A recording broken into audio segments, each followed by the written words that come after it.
Hello, my name is Felix Lopez Dominici, and together with Stacy Bedore, we're going to talk about how the liver can be used as an acoustic window in abdominal ultrasound. By the end of this video, you'll be able to first define what an acoustic window is in the context of ultrasound imaging. Then we'll explore why the liver acts as an effective acoustic window, especially for abdominal structures. Next, we'll go over the key anatomical structures that we can visualize through the liver. And finally, we'll review some common limitations of this technique, because while the liver is useful, it's not perfect in every scenario. Let's get started. First of all, ideally, we want to use a curvilinear probe, which is the one I'm showing right here in the video, but also a phase array, sometimes called cardiac or fast probe, can be used, which is the one you can see in the image on the bottom left. Now, let's define what an acoustic window is. An acoustic window is an area of the body that allows optimal transmissions of sound waves for ultrasound imaging, avoiding the enemies of ultrasound such as bone or air. Here's an example comparing a good acoustic window from a bad acoustic window.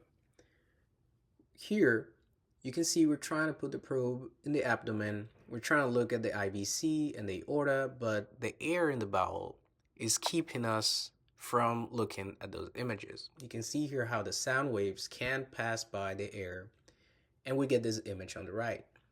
Our probe is right here, and you can see this is a very blurry image where we can't see really any structures.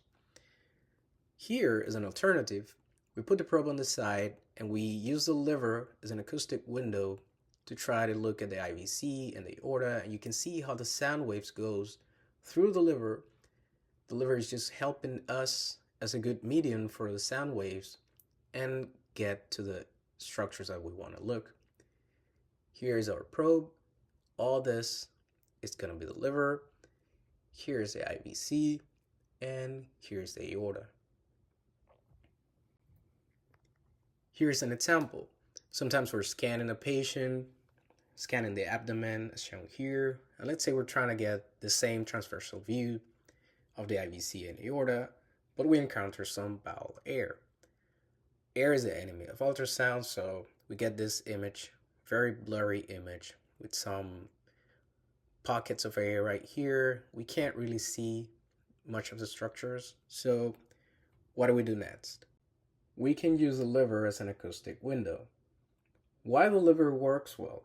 Well, the liver is a large, relatively superficial solid organ with an homogeneous parenchyma that allows for sound wave penetration.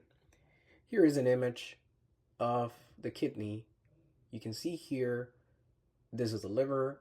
Our probe is right here, and the liver is helping us to look at the right kidney right here. This is a very good window. These are some of the anatomical structures that we can visualize using the liver as a window, and we're going to show you images of each one of them.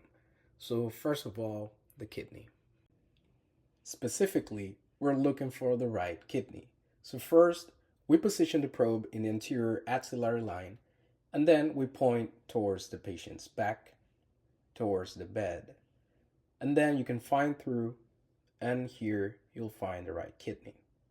So this is the liver helping us looking at the right kidney. Here it is. Now we're going to talk about the gallbladder. Sometimes, if you're trying to find the gallbladder in the superficial view, you can encounter some bowel air, which makes it difficult to find. As an alternative, you can use the liver as an acoustic window. Just keep in mind that the gallbladder will appear deeper, farther from the probe, than if you were scanning it directly from the surface. Next, we're going to talk about the IVC. You can see it here, how it connects with the hepatic vein, and you can see it connecting directly to the right atrium. Here it is. We get this view putting the probe in between the anterior and mid-axillary line, and this view could be used as an important assessment of right atrial pressure as a start for evaluating venous congestion. Now that we know how to recognize the IVC, looking at this image, here's the IVC again. We can look for other structures such as the aorta and the spine. This is the aorta. And if you fan through, you can find the spine here.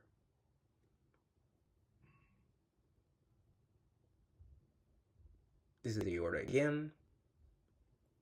And you can always confirm that the one on top is the IVC by looking how it connects directly to the right atrium. Here it is.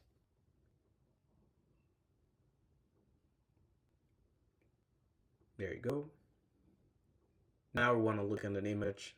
We're going to put it side by side. This is the IVC. And this is the aorta right there. You can see them side by side. Next, we're going to talk about the heart and pericardium. You want to make sure to put the probe just below the xiphoid, and you want to point up. Here you can see how the liver is helping us to get this image. This is the liver, and we can see the full heart.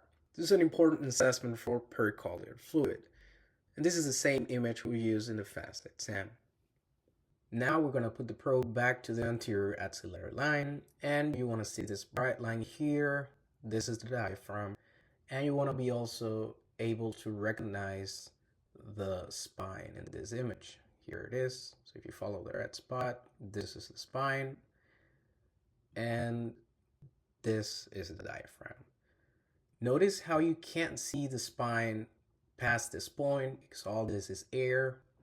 This is where the pleura space comes, and you can't see anything because, well, air is an enemy of ultrasound. Okay, now we're going to talk about some limitations. Because of the anatomical position of the liver, you are going to get some rib shadow. We can try orienting the probe parallel in between two ribs, or changing to the cardiac probe, which is designed specifically to look in between two ribs. Sometimes, even if we're trying to avoid it, bowel can get in between the liver and other structures that we're trying to see, making it difficult to see past the liver. It might help asking the patient to change positions to the left lateral of the cubitus or changing the angle of the probe. And finally, some patients will have liver disease such as fatty liver or cirrhosis, and this can affect the organ echogenicity, thus making it harder to see other structures through it. That's it for today. Thank you very much for watching.